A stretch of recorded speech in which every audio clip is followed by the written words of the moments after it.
2025 সালের হোলি খেলা। দেখুন, এবছরের হোলি খেলা পড়েছে 14ই মার্চ। বিশেষত আজকের দিনটিই কিন্তু 14ই মার্চ। ভাবলাম আমার যে দিদি বোনেরা যারা কিন্তু প্রেগনেন্ট রয়েছেন তাদের জন্য একটা টিপস দিয়ে দিই। বিশেষত এই গর্ভবতী দিদি বা বোনেরা হোলি খেলতে পাবেন কি পাবেন না, কারা হোলি খেলতে একদমই পাবেন না, কাদের ক্ষেত্রে হোলি খেললে বাচ্চার ক্ষতি হতে পারে, বিশেষত এই সময় হোলি খেললে কোন কোন বিষয়গুলো মনে রাখা প্রয়োজন, আজকের ভিডিওতে এই বিষয়ে পুরো ডিটেলসভাবে আলোচনা করব। অবশ্যই ভিডিওটি কিন্তু প্রচন্ড পরিমাণে হেল্পফুল এবং ইনফরমেটিভ হতে চলেছে প্রত্যেকটা প্রেগন্যান্সি মাদারের জন্য। তার জন্য ভিডিওটি প্রথম থেকে শেষ পর্যন্ত দেখুন এবং অবশ্যই ভিডিওটি ভালো লাগলে লাইক কমেন্ট শেয়ার করে আমার চ্যানেলটিকে সাবস্ক্রাইব করে আমার পাশে থাকবেন। তো চলুন ভিডিও মূল বিষয়ে যাওয়া যাক। তো সাধারণত প্রেগনেন্সি বা যে কোনো অবস্থায় হোক না কেন, প্রত্যেকটা সময় এই হোলি উৎসব আসলেই কিন্তু প্রত্যেকে আনন্দে মেতে ওঠেন এবং হোলি কিন্তু প্রত্যেকেরই খেলতে ইচ্ছে করে। তবে সাধারণত গর্ভবতী মায়েদের বা প্রেগনেন্সি মায়ের এই হোলি খেলা উচিত কি উচিত না সেই বিষয়ে আলোচনা করব। দেখুন, প্রেগনেন্সিতে সকলেই হোলি খেলতে পারবেন, তবে সাধারণত যাদের ক্ষেত্রে প্রেগনেন্সিটি সেকেন্ড ট্রাইমেস্টার অথবা থার্ড ট্রাইমেস্টার চলছে, মানে প্রেগনেন্সির চতুর্থ, পঞ্চম, ষষ্ঠ মাস অথবা সপ্তম, অষ্টম, নবম মাস চলছে, তারা কিন্তু অবশ্যই এই হোলি খেলা থেকে একটু বিরত থাকবেন বা হোলি খেললে কিছুটা সাবধানতা অবলম্বন করবেন। কি কি সাবধানতা অবলম্বন করবেন এই বিষয়ে আলোচনা করব। প্রথমেই বলি, প্রেগনেন্সি বিশেষত যাদের ক্ষেত্রে 9 নাম্বার মাস চলছে তারা কিন্তু অবশ্যই এই হোলি খেলা থেকে একদমই বিরত থাকবেন। এর কারণ কি? এর কারণ হলো প্রেগনেন্সি 9 নাম্বার মাস হলো বেবি ডেলিভারির যে কোনো সময়, আর এই সময় আপনার সামান্য ভুলের জন্য, সামান্য আঘাতের জন্য বাচ্চা কিন্তু সময়ের আগে প্রসব হয়ে যেতে পারে বা বাচ্চার কিন্তু ক্ষতি হতে পারে। তার জন্য এই সময় প্রেগনেন্সি মাদারকে বিশেষ জিনিসটি খেয়াল রাখতে হবে এবং এই সময় যতটা দূরে থাকতে পারে হোলি খেলা থেকে। এই সময় বিশেষত প্রত্যেকের বাড়িতে নিত্য নতুন জিনিস হয় এবং বিভিন্ন ধরনের আবির দিয়ে কিন্তু হোলি খেলা হয়ে থাকে। স্বাভাবিকভাবে সকলে আনন্দে মেতে ওঠেন এই হোলি উৎসবে। তো স্বাভাবিকভাবে এই সময় হোলি যারা খেলছেন, বিশেষত প্রেগনেন্সি সেকেন্ড ট্রাইমেস্টার এবং থার্ড ট্রাইমেস্টারে, তারা কোন কোন বিষয়টি মনে রাখবেন। দেখুন, প্রথমত হলো হোলি খেলার সময় কোনো ভিড়ভাড় জায়গায় যাবেন না। কারণ কি? এর কারণ হলো অনেকে ক্ষেত্রে যেটা হয়ে থাকে যে একটি নির্দিষ্ট জায়গায় হোলি খেলার আয়োজন করা হয়ে থাকে এবং সেখানে কিন্তু সকলে গিয়ে হোলি খেলে থাকেন, একে অপরকে গায়ে রং লাগিয়ে থাকেন। তবে সাধারণত প্রেগনেন্সি বা গর্ভাবস্থায় কোনো প্রেগনেন্সি মা যদি সেই ভিড়ভাড় জায়গায় যান, সেক্ষেত্রে কিন্তু যেটা হবে যে খুব সহজেই কারো দ্বারা আঘাত লেগে যেতে পারে। এক্ষেত্রে কিন্তু বাচ্চা এবং প্রেগনেন্সি মায়ের ক্ষেত্রে অনেক বড় ক্ষতি হতে পারে। তো তার জন্য কিন্তু অবশ্যই কোনো ভিড়ভাড় জায়গায় কিন্তু হোলি খেলা থেকে অ্যাভয়েড করে থাকুন। বিশেষত প্রেগনেন্সির এই সময়, বিশেষত প্রেগনেন্সি সেকেন্ড ট্রাইমেস্টার এবং থার্ড ট্রাইমেস্টার, এই সময় পেটের আকারটি যথেষ্ট বড় থাকে। তার জন্য কিন্তু এই বিশেষ জিনিসটি খেয়াল রাখবেন।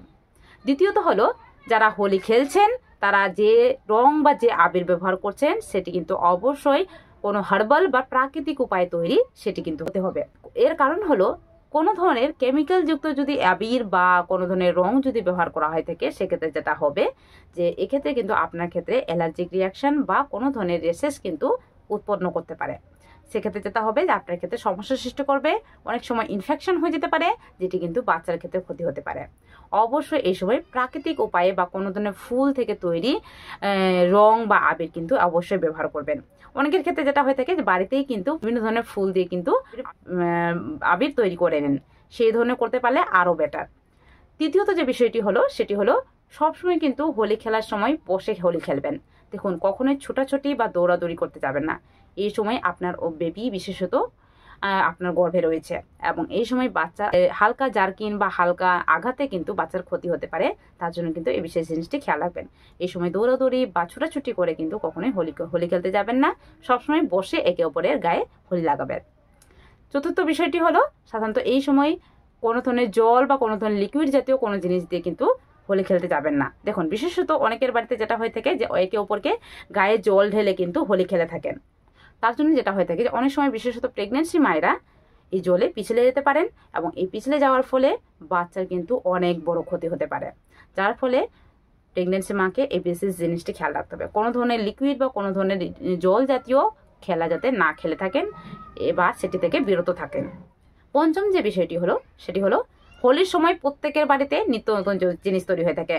অনেকের বাড়িতে লুচি, পুরি, পোয়া, এছাড়াও কিন্তু আরও বিভিন্ন ধরনের নিত্য নতুন খাওয়ার আইটেম কিন্তু তৈরি হয়ে থাকে।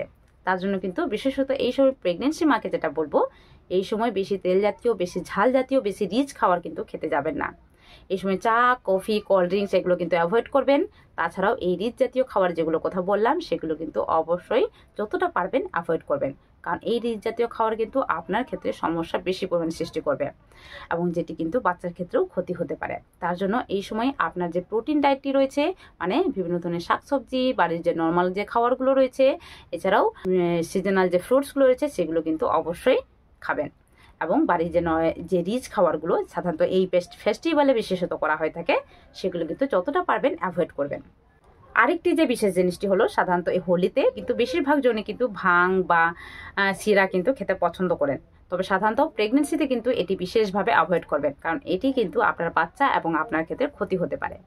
অবশ্যই এই জিনিসটি খেয়াল রাখবেন। এছাড়াও আরেকটি যে বিষয়টি খেয়াল রাখবেন সেটি হলো, যারা হোলি খেলছেন, হোলি খেলার আগে আপনার স্কিনের মধ্যে অবশ্যই ময়শ্চারাইজার বা কোকোনাট অয়েল কিন্তু অ্যাপ্লাই করে নেবেন। এর কারণ কি? এর কারণ হলো যে কোনো ধরনের আবির বা যে কোনো ধরনের হোলি বা যে কোনো ধরনের রং কিন্তু আপনার স্কিনে কিন্তু অ্যাবজর্ব হয়ে যেতে পারে। তার জন্য কোনো ধরনের ময়শ্চারাইজার বা কোকোনাট অয়েল যদি অ্যাপ্লাই করা হয়ে থাকে সেক্ষেত্রে আপনার স্কিনটি কিন্তু ময়শ্চারাইজ হয়ে থাকবে। এক্ষেত্রে কোনো ধরনের আবির বা রং কিন্তু আপনার স্কিনে অ্যাবজর্ব হতে পারবে না। এক্ষেত্রে আপনার স্কিনটি ঠিকঠাক থাকবে এবং এটি কিন্তু খুব সহজে ধুয়েও যাবে। তো এই বিশেষ জিনিসটি খেয়াল রাখবেন। তাছাড়াও প্রেগনেন্সিতে হোলি খেলতে পারেন, সাবধানে খেলুন, তবে সাধারণত বাচ্চার ক্ষেত্রে যাতে ক্ষতি না হয়ে থাকে। এবং এই সময় যে বিশেষ টিপসটি আপনাদের সাথে শেয়ার করলাম সেটি অবশ্যই ফলো করবেন। বিশেষত প্রেগনেন্সি যাদের ক্ষেত্রে 9 নম্বর মাস চলছে তারা কিন্তু বিশেষভাবে এই হোলি খেলা থেকে বিরত থাকবেন, কারণ এক্ষেত্রে আপনার বাচ্চা এবং আপনার ক্ষেত্রে ততটাই সুবিধাজনক। আশা করি ভিডিওটি কিন্তু প্রচণ্ড পরিমাণে হেল্পফুল এবং ইনফরমেটিভ হয়েছে প্রত্যেকটা প্রেগনেন্সি মাদারের জন্য। তার জন্য অবশ্যই ভিডিওটি ভালো লাগলে লাইক, কমেন্ট, শেয়ার করে আমার চ্যানেলটিকে সাবস্ক্রাইব করে আমার পাশে থাকবেন। তো চলুন দেখা হবে আরেকটি নতুন ভিডিওতে। আজকের জন্য টাটা, সবাই ভালো থাকবেন, সুস্থ থাকবেন, সাবধানে থাকবেন।